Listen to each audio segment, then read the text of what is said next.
Une photo pour marquer l'événement. Il y a un an, grâce à Apache, l'association pour l'amélioration des conditions d'hospitalisation des enfants, les premières poupées plumes faisaient leur apparition dans l'un des services de l'hôpital Necker. Aujourd'hui, Tristan, comme des centaines d'autres enfants soignés, utilise le petit indien aux allures de doudou pour s'amuser et mettre des mots sur la douleur. Le temps que j'explique, ça prend du temps. Donc voilà, il voit tout ça.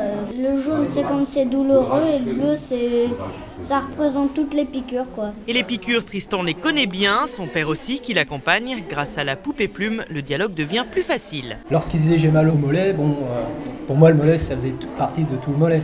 Donc ensuite, effectivement avec sa petite poupée en disant c'est juste à cet endroit-là, je comprenais un petit peu mieux pourquoi à chaque fois que je le prenais à cet endroit-là, il avait plus mal qu'à l'autre. Des gestes plus précis, moins de stress et des soins moins traumatisants.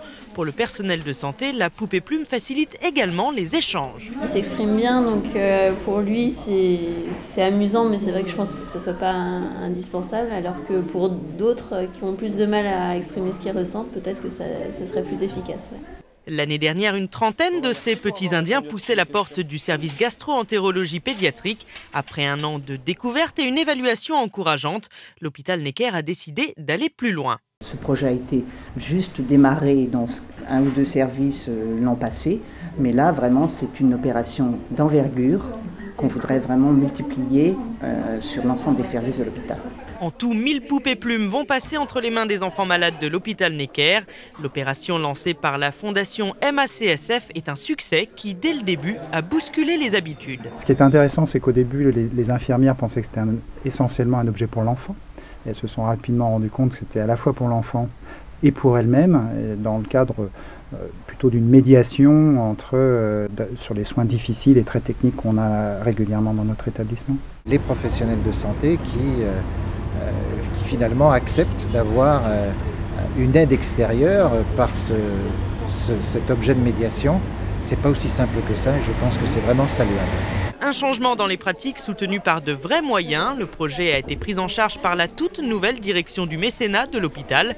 C'est une première pour l'hôpital Necker, pour l'AP-HP et plus largement en France. Le mécénat, c'est surtout de la relation, du lien.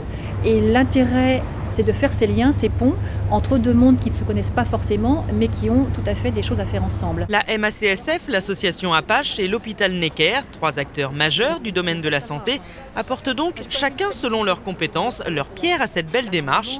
Et au-delà de sa contribution aux 1000 poupées de l'hôpital Necker, MACSF va plus loin en prévoyant de distribuer 10 000 petits Indiens dans une cinquantaine d'hôpitaux en France. C'est vraiment important pour nous de le soutenir, puisque la MACSF non seulement assure effectivement des professionnels en vie privée ou en vie professionnelle, mais c'est donné aussi comme mission de les accompagner et de les aider dans leur pratique. Une aide précieuse dans le projet Plume qui franchit une nouvelle étape et si les résultats sont toujours aussi encourageants, les poupées ont de très fortes chances de s'installer durablement à l'hôpital.